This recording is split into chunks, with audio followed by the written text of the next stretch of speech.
back to my channel. So I'm going to be telling you some things. If you're thinking about driving for Uber, then you might not want to drive for Uber if these things apply. So for one, you don't want to drive for Uber if you don't want people dirtying up your car. Because I'm going to tell you right now, I know some people that are really adamant about their car getting dirty. And it is a given that when you drive for Uber, someone is going to put some dirt in your car. I have had people that have had beer cases or whatever in the car, and for whatever reason, like, my seat ended up wet. I still don't know how my seat ended up wet. It wasn't from beer, it was just from, I don't know, I had wet stuff on my seat. And then if you're Ubering and it's raining, expect to get mud in your car. Mud is probably going to get in your car. Thank you, Jesus. I haven't had that experience yet, but I could about imagine mud prints and stuff in the back of your seat, depending on, or in the back of your car, depending on, you know, when you go out.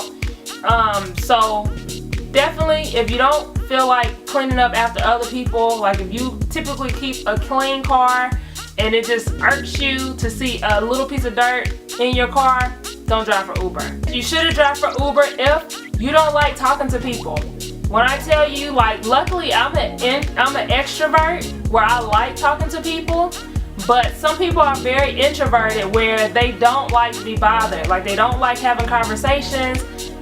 They prefer it to be quiet. And although you will have those moments where some people get in your car and they don't really have a lot to talk about, which is fine, but there are some people that also get in the car and they have a lot to say. Like, they're just constantly talking to you and asking you all these questions.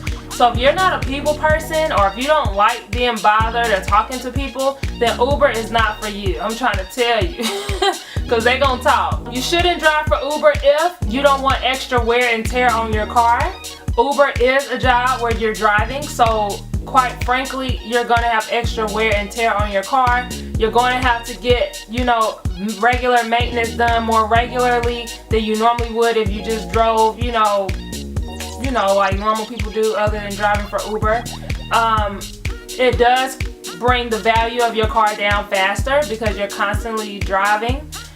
So if you really want to keep the value of your car up, or if you don't want that extra wear and tear on your car, definitely mark Uber out for, you know, you possibly want to join for Uber, because that's going to be a given. You shouldn't drive for Uber if you have another way to make extra income on the side.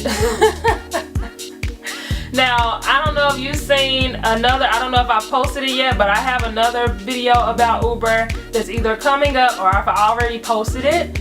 But definitely check out that video as well. I'm not going to go into too much more depth in this video, but if you have a plan B to make extra income that does not involve your car and gas, take that plan B.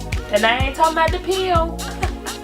That's all I'm gonna say for that one. And the last reason you shouldn't drive for Uber, for me, my last reason, you shouldn't drive for Uber if you need guaranteed money. Uber is not a guaranteed way of income.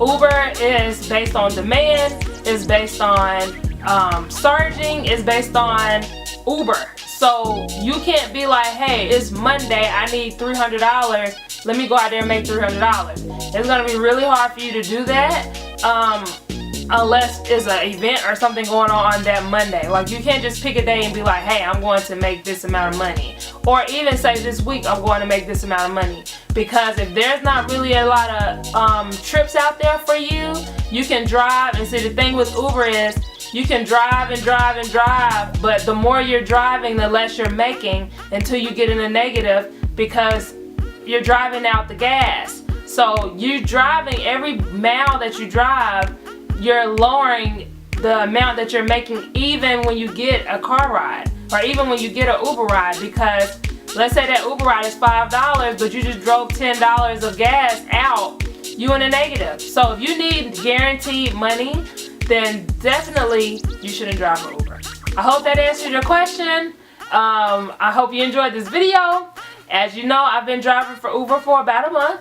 So if you have a different opinion, or if you agree with my opinion, or whatever it is, definitely start that conversation below. I'm very curious to what other people have to say in reference to Uber and driving for Uber. And also put what city you're from. Like, what city are you in? And what city are you thinking about driving for Uber in, I guess I should say. So until next time, I'll see you guys in my next video.